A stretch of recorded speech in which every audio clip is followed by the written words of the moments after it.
2026年第6題有3個 molecule PQR， 佢哋3個嘅 formula 都係 C5H12， 當中 P 冇 branch， 而 R 就最多 branch。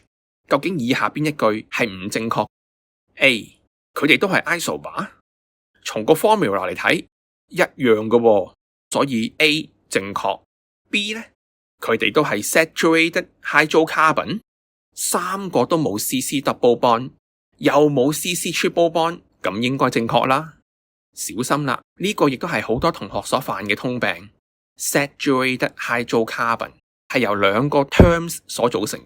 saturated 我哋頭先討論咗啦，但係 hydrocarbon 呢？萬一佢有其他 element， 最常見嘅 oxygen 或者 halogen， 咁呢個 point 就唔成立噶啦。今鋪冇，所以 boy 成立。C， 佢哋擁有 same empirical formula， 既然 formula 一樣，咁 empirical formula 當然係一樣啦。D， 佢哋嘅 boiling point R 最高 P 最低，我哋要討論下佢哋嘅 shape。如果嗰個 molecule 越多 branch， 我哋會話佢係 more spherical， 佢哋嘅 contact 好差，直接拉低咗 intermolecular force 嘅 strength， 繼而拉低咗 boiling point。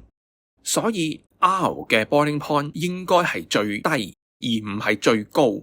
因此 dot 呢句唔啱。最後答案係 dot。